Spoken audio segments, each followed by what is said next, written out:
धन्यवाद. जय हिंद, जय महाराष्ट्र. धन्यवाद. सरकार बदलत असते हे कोणीतरी सत्ताधाऱ्यांना सांगा.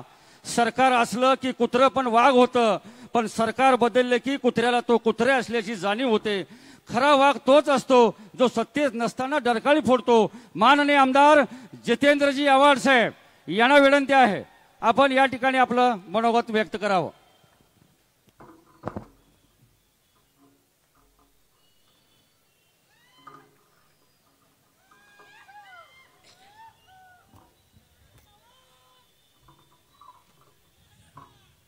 माझ्या मागे बसलेले सर्व मान्यवर, उपस्थित बंधू भगिनींनो आणि मातांनो, बापूंचा पुतळा बघत होतो मी. गेले 2 तास मी त्यांच्याकडेच बघतोय. बापू बघताय ना, तुमच्यावर आजही सांगलीकरांचं किती प्रेम आहे ते. बापू, हे प्रेम तुम्ही असंच नाही मिळवलंय. बापू, हे प्रेम विचारांनी येतं. तुम्ही वसंतदादांनी, यशवंतराव चव्हाण साहेबांनी, नागनाथ अण्णा नाईकवाडींनी, व्यंकप्पा पत्कींनी जे काही विचार या मातीत टाकले, अण्णाभाऊ साठेंनी, ते असे वृक्षासारखे आज उमलताना दिसत आहेत. एक कोण चुरटा भुरटा येतो आणि सांगलीच्या संस्कारावरती चिखल उडवून जातो. हा खऱ्या अर्थाने सांगलीकरांचा नाही, पूर्ण महाराष्ट्राचा अपमान होतो. माझं जयंत पाटलांवरती मनापासून प्रेम आहे. जयंत पाटलांनी माझ्या वाढदिवसाची फेसबुकवर पोस्ट टाकली होती. त्याच्यात त्यांनी लिहिलेलं की जितेंद्रचा आणि माझा स्वभाव भिन्न आहे, आमची कार्यपद्धती भिन्न आहे. त्यांचं म्हणणं होतं की जितेंद्र, तू फारच आक्रमक आहेस आणि तू पटकन रिॲक्शन देतोस. म्हणलं, साहेब, सगळीच जयंत पाटील नाही होऊ शकत ना साहेब. कोणीतरी एक जितेंद्र आवडतो व्हायला हवा. पण त्याच्यात त्यांनी एक जे वाक्य लिहिलेलं होतं, त्याच्यात माझ्या डोळ्यात आजही पाणी येतं. त्यांनी त्याच्यात लिहिलं होतं की जितेंद्रामध्ये आणि माझ्यामध्ये एक समान धागा आहे, तो म्हणजे आम्ही दोघेही मातृभक्त आहोत. आज त्यांच्या हृदयाला काय वेदना झाल्या असतील या फक्त मी जाणू शकतो.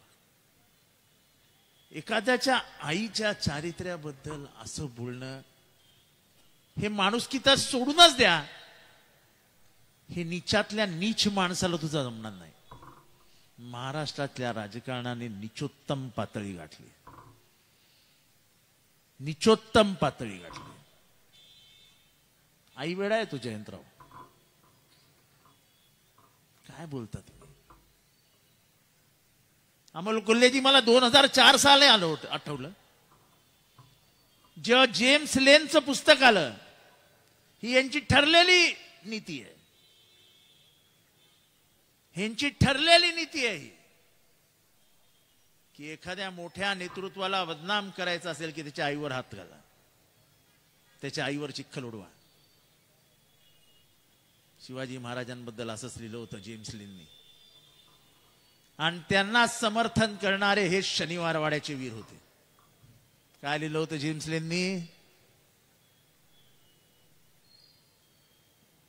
की शिवाजी महाराजांच्या मातृत्वाबद्दल आणि पितृत्वाबद्दलच शंका व्यक्त करून टाकली होती. उभा महाराष्ट्र पेटला होता. आज मला ते दिवस परत महाराष्ट्रात आल्यासारखे वाटतात. हा फक्त कुसुमताईंचा अपमान नाही आहे. स्वर्गीय कुसुमताई वरनं बघत असतील, हा महाराष्ट्रातल्या तमाम मातांचा अपमान आहे. हा एका मातेबद्दल केलेलं विधान आहे. त्या मातेची श्रद्धा असते, त्या मातेला आपण आई कोणाला म्हणतो? मी जाता जाता एक कविता वाचणार आहे. फमू शिंदेची आई म्हणजे कोण असते?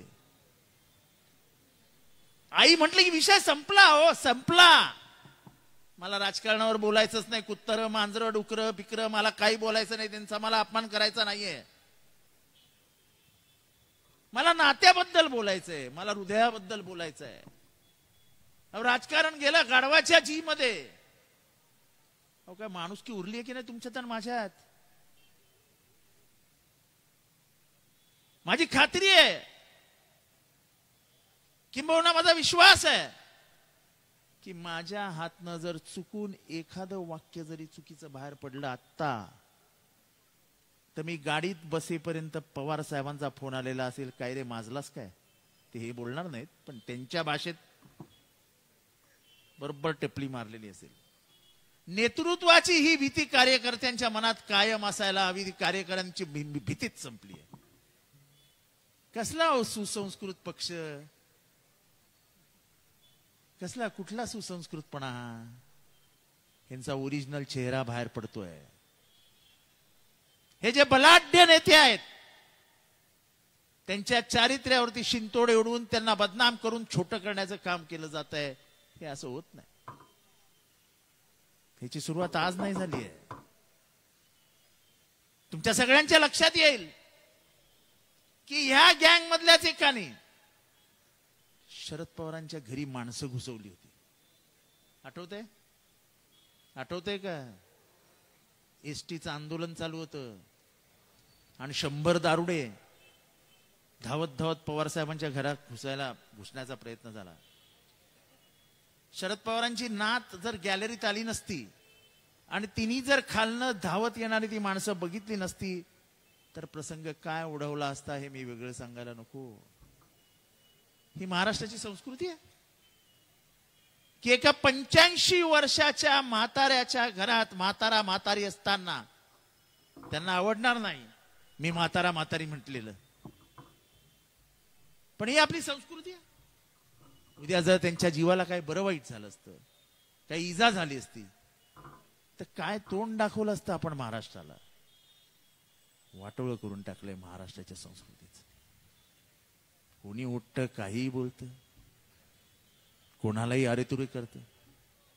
अरे ज्या राजाराम बापूंना इंदिरा गांधींनी फोन करून मुख्यमंत्री व्हा असं सांगितलं होतं आणि त्याच राजाराम बापूंनी विनम्रपणाने मला होता येणार नाही हे सांगितलं होतं, एक किती मोठी विशाल सह्याद्री होते हे आपल्या लक्षात येते.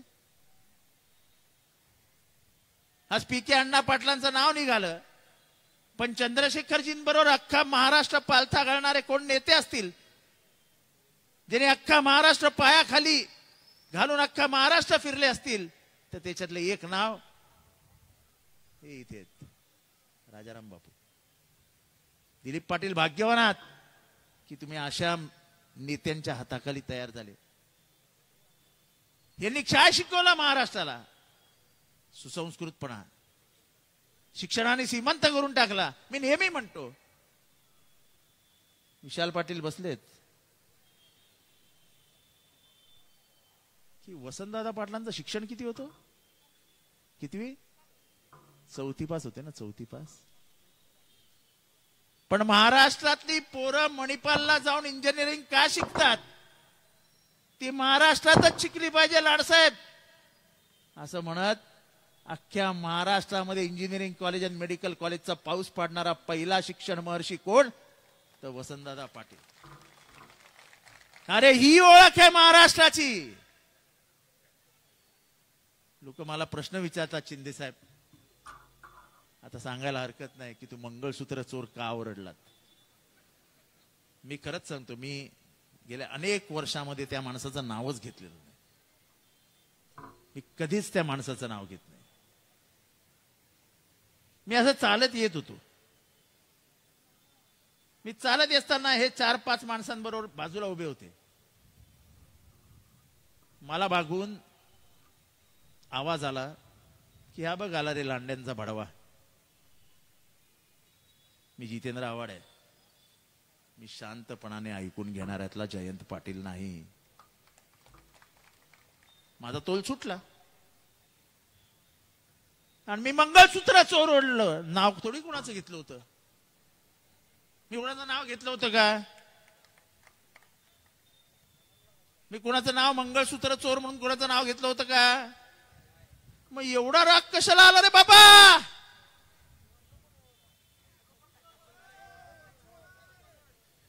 एवढा राग कशाला?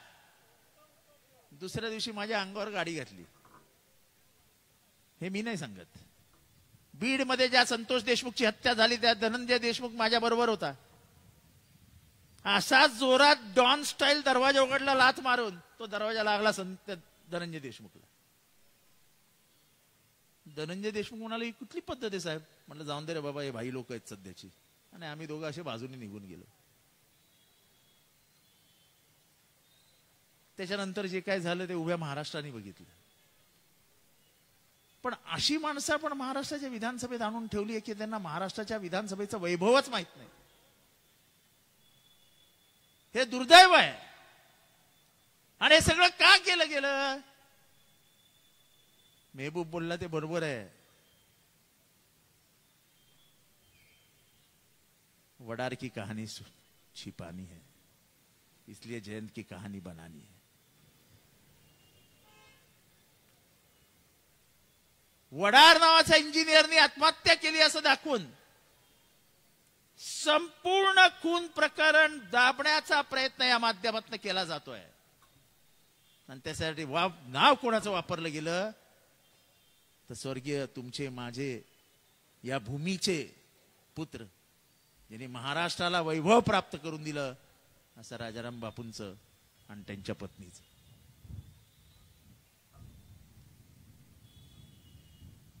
त्या आजी आल्यात का? 80 वर्षाच्या आजी ज्यांचं मी प्रकरण काढलं होतं विधानसभेत. मला आज या व्यासपीठावरनं विधानसभेच्या अध्यक्षांना विचारायचं आहे की विधानसभेचे अध्यक्ष आम्हाला सांगा, आम्हाला आश्वासन दिलेलं गेलेलं होतं की जी 18 एकर जमीन कोणीतरी पडळकर नावाच्या माणसाने त्या म्हातारीची लाटली होती तिला आम्ही ताबडतोब इन्क्वायरी करून परत देऊ असं आम्हाला आश्वासन दिलेलं होतं. त्या 18 एकर जमिनीचं झालं काय? कसे काय फिरले तिचे सातबारे? कशा घेतल्या गेल्या तिच्या खोट्या सह्या? हे इतकं आम्ही बोंबलून विधानसभेत सांगतो, काही होत नाही. आणि मग यांची हिंमत वाढते आणि हिंमत वाढल्यानंतर हे सगळं होत असतं. सुसंस्कृत पक्ष बीजेपीच्या कडनं एक निषेधाचा शब्दही नाही आला. जयंत पाटील म्हणजे मृदुभाषी. मला आजपर्यंत जयंत पाटील कोणाच्या अंगावर ओरडलेत असं देखील कधी दिसलं नाही. कधी जयंत पाटलांच्या चेहऱ्यावरती राग दिसलाय कोणाला? पण मी सांगतो, मी जयंत पाटलांना एकदा चिडलेलं बघितलंय. मी नाव घेत नाही कोणाचं. मी विधान परिषदेमध्ये होतो आणि जयंत पाटील प्रश्न उत्तराच्या तासाला माझ्या समोर बसले होते. तेव्हा शिवसेनेचे एक ज्येष्ठ नेते, ते सुद्धा थोडेसे गरम डोक्याचे होते, हृदयाने खूप चांगला माणूस तो. ते असे प्रश्न उत्तराच्या तासात वादविवाद झाला म्हणून चालत चालत चालत चालत समोर राहिले. जयंत पाटील साहेब असे बसून होते, त्यांच्याकडे बघत होते. ते काय काय बोलत होते. जयंत पाटील शांतपणाने त्यांच्या स्टाईलमध्ये असा गालातल्या गालात हसत त्यांच्याकडे बघत होते. पण जेव्हा त्यांनी आई या शब्दावरनं शिवी दिली तेव्हा हा वारणाचा वाघ जो काय जागा झालेला मी बघितला, तेव्हा मी बघितलं, म्हटलं हा माणूस वेडा आहे, हा आईच्या नावाने कोणाचं काही करून टाकेल. आणि ही गोष्ट खरी आहे. याला नेतृत्व जबाबदार आहे. याला नेतृत्वच जबाबदार आहे. एखादा कार्यकर्ता वायफळ बोलतो, वाचाळ होतो आणि त्याचा जर कान पकडला गेला नाही तर मागचा कार्यकर्ताही तेच करतो. आणि मी परत एकदा माझ्या महाराष्ट्रातल्या माता भगिनींची माफी मागतो की जे महाराष्ट्र सरकारने करायला पाहिजे होतं. मला विचारायचं आहे अजित पवारांना, एकनाथ शिंदेंना, तुमची लाडकी बहीण, अहो इथं लाडकी आई होती, एका आईचा अपमान करून गेला तुमचा आमदार. आज समस्त माता भगिनी महाराष्ट्रातल्या मनामध्ये त्यांचा आक्रोश आहे की आमच्या श्रद्धेवरती शंका निर्माण होते.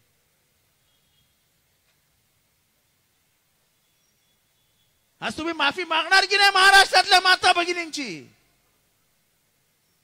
हा शिवरायांचा महाराष्ट्र आहे. एका स्त्रीकडे वाकड्या नजरेने बघितलं म्हणून आपल्या सरदाराच्या हात पाय तोडणारे शिवराय कुठे? आणि आपल्यातले का आमदाराने आपल्याच एका नेत्याबद्दल, म्हणजे बरेही तो विरोधी पक्षातला असेल, त्याच्या आईबद्दल काढलेल्या उद्गारानंतर त्याचा कान न पिळणारं हे नेतृत्व कुठे? मला कोणाचंही नाव घ्यायचं नाही, पण एक लक्षात ठेवा, सारवासारव करण्याची प्रयत्न करू नका. बदनाम तुम्ही होता आहात, तुम्ही ह्याच्यातनं लांब राहू शकत नाही. जे काही हे माणसं वाचाळ वीरासारखी बोलतायत, त्यांचा बोलवता धनी कोण आहे हे सगळ्यांना दिसतंय, सगळ्यांना कळतंय. ह्याच्यापासून तुम्ही दूर पळून जाऊ शकत नाही. आणि म्हणून माझं आव्हान आहे, एकनाथ शिंदे साहेब, सांगा तुमच्या आईबद्दल कोणी बोललं असतं तर तुम्ही काय केलं असतं? अजित पवार साहेब, तुमची आई जिवंत आहे, तुमच्या आईबद्दल असं कोणी बोललं असतं तर काय केलं असतं? पक्ष वेगळे असतील हो, आपण काय एक दुसऱ्याचे वैयक्तिक वैरी नाहीये, आपण विचारांनी एकमेकांच्या विरोधात आहोत. या महाराष्ट्र धर्म आहे. बरोबर बोलले टोपे साहेब तुम्ही. या महाराष्ट्राच्या धर्माला सुरुंग लागला, महाराष्ट्र धर्माला सुरुंग लागला. तोरणा किल्ल्यावर गेलेले 18 जण हे विविध जातीचे होते आणि त्यातनं रयतेचं राज्य उभं राहिलं. त्या 18 जाती आम्ही वेगवेगळ्या केल्या, कारण का आम्हाला रयतेचं राज्यच मान्य नव्हतं.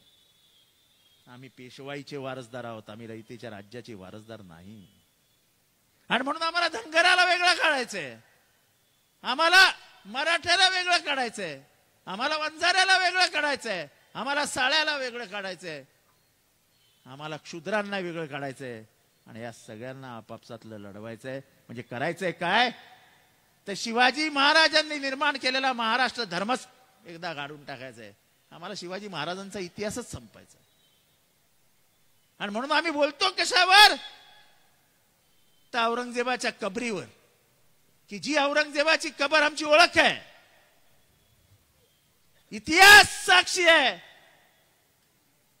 की जगातला सर्वात मोठा सुलतान, याला आम्ही पुरला कुठे, गाडला कुठे? तर माझ्या महाराष्ट्रामध्ये. लाखाचं सैन्य घेऊन आलेल्या अफजल खानाला आम्ही संपवला, त्याला गाडला कुठे? तर आमच्या महाराष्ट्रामध्ये. शिवरायांवर तलवार चालवणाऱ्या शाहिस्ते खानाला आम्ही मारला कुठे?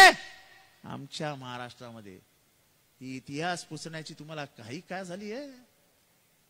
कारण का पेशवाई या शिवरायांच्या सावलीसमोर दिसतच नाही. तुम्हाला पेशवाई मोठी करायची, पेशवाईचे विचार मोठे करायचे आहेत. आणि पेशवाईमध्ये अमोल कोल्हेजी, मी काय वेगळं सांगायला नको. स्त्रियांचा सन्मान घटकंचुकीने केला जायचा, हे काय वेगळं सांगायला नको मी. आता घटकंचुकी इतक्या लोकांमध्ये सांगायला नको मी. आणि म्हणून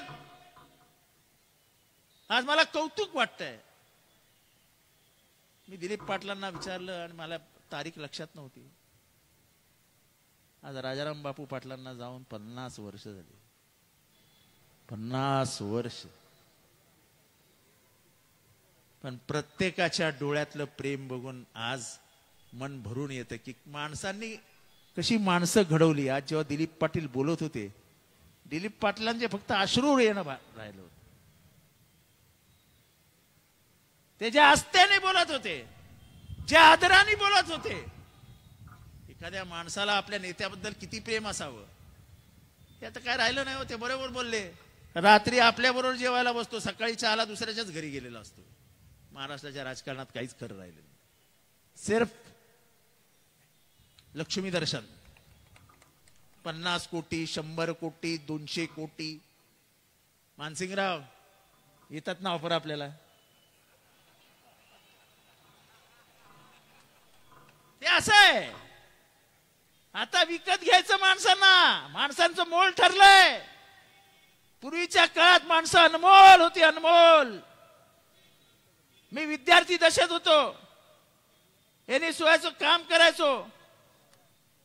पण एवढ्याशा चड्डीमध्ये आणि बंडीमध्ये बसलेल्या वसंतदादांना असे खिशातनं पैसे पाडून गरिबांना देताना बघितलंय. असं नेतृत्व या महाराष्ट्राने बघितलंय. आता तर अंदर आने दो, त्याच्यासाठी दलालच लावून ठेवलेत. भाग्यवान आहात विशालराव की तुम्ही त्या खानदानाचं प्रतिनिधित्व करता.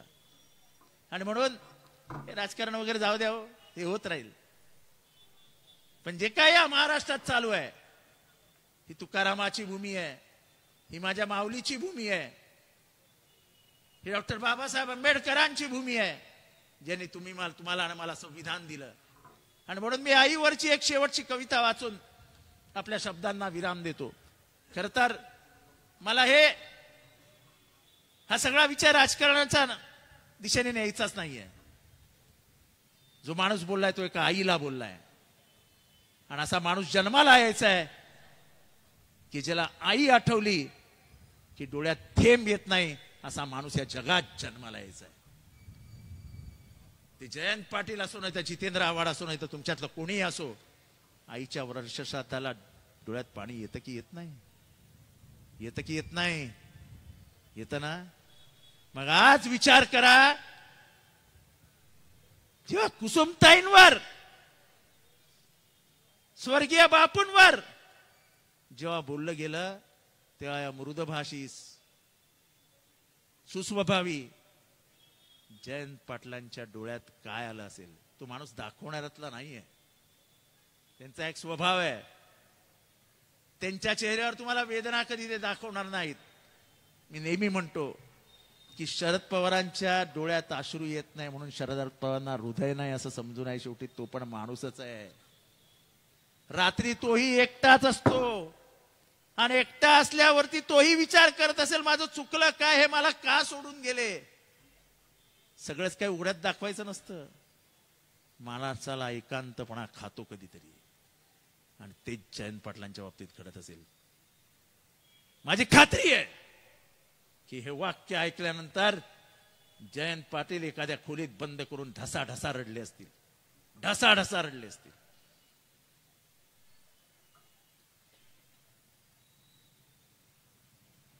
आई एक नाव असतं, आई एक नाव असतं. घरात गजबजलेलं गाव असतं. सर्वात असते तेव्हा जाणवत नाही. आता नसली कुठंच तर नाही म्हणवत नाही. जत्रा पांगते, पालं उठतात, पोरक्या जमिनी तुमाळे दाटतात. आई मनामनात तशीच ठेवून जाते काही, जीवाचे जीवालाच कळावे असे जाते देऊन काही. आई असतो एक धागा, वातीला उजेड दाखवणारा समईतला जागा. घर उजळते तेव्हा तिचं नसतं भान. विजून गेली अंधारात की सैरावायला धवायला कमी पडतं रान. आई घरात नाही मग कोणाशी बोलतात गोठ्यातल्या हंबरणाऱ्या गाई. आई खरंच काय असते हे वाक्य जरूर ऐका. आई खरंच काय असते? लंगड्याचा पाय असते, वासराची गाय असते, दुधावरची साय असते, लेकराची माय असते. आई नसते जन्माची शिदोरी, सरतही नाही आणि उरतही नाही. मी महाराष्ट्रातल्या तमाम मातांचा माफी मागतो, या तमाम माता भगिनींची माफी मागतो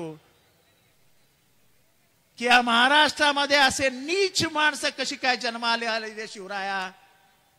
अरे तुझं राज्य आहे ना रे, जुजावणे तुमच्यावर संस्कार केलेत ना, त्या राज्य व्यवस्थेमध्ये असा माणूस. माझा प्रश्न तुम्हाला आहे राजे, हे संस्कार तुमचे नाहीत राजे. राजे संपवावं लागेल. राजे शक्ती दे. मी अनेक दिवसानंतर अशी सभा बघतोय, माणसं उठायला तयार नाहीयेत. 3 तास 4 तास झाले माणसं चालतायत. अनेक दिवसानंतर मी अशी सभा बघतोय. होय, हेच महाराष्ट्राची ताकद आहे. आज अशी शिवरायांच्या मातृत्वाबद्दल शंका घेतल्यानंतर महाराष्ट्र पेटला होता, तसाच महाराष्ट्र जयंत पाटलांसारख्या एका नेत्याच्या मातृत्वाबद्दल जे काही अपमानित करण्यात आलंय त्याच्यानंतर देखील हा महाराष्ट्र असाच पेटेल, हा माझा विश्वास असाच वाया जाणार नाही. मी जे काय महाराष्ट्रात बघतोय, मी जे काय महिला भगिनींशी बोलतोय, प्रत्येक महिलेच्या तोंडात एवढंच येत आहे, हे कसं काय बोलतात असं? यांना तोंडाला लगाम लावायची चिमटा तुमच्याकडे आहेत भगिनींनो. हा चिमटा तुम्हाला लावायला लागेल तर हा महाराष्ट्र उद्ध्वस्त झालेला दिसेल. हा उद्ध्वस्त झालेला महाराष्ट्र तुमच्या उघड्या डोळ्यांनी तुम्हाला बघायचा नसेल तर क्रांतिकारी भूमीमध्ये जन्मलेल्या माझ्या सांगलीकरांनो, द्या महाराष्ट्राला आवाज. आम्ही सांगलीतनं आवाज देतो. आया बहिणींचा अपमान सहन केला जाणार नाही. कुसुमताई या फक्त जयंत पाटलांच्या आई नाही, तर ही महाराष्ट्राची आई आहे. ही जिजाऊ आहे, ही सावित्री आहे. आणि सावित्रीचा आणि जिजाऊचा अपमान, अहिल्याचा अपमान आम्ही सहन करणार नाहीत. ते आमच्या माता आहेत, त्यांच्या उदरात आम्ही शिकून बाहेर आलेलो आहोत. त्यांचे संस्कार हे असे बिघडवणारे संस्कार नाहीत. आपले संस्कार आपण जपूया. एवढंच बोलतो, रजा घेतो. या अपमानाचा बदला जरूर घेऊ. जय हिंद, जय महाराष्ट्र, जय भीम. धन्यवाद. यानंतर सांगली लोकसभा मतदारसंघाचे खासदार माननीय विशाल दादा पाटील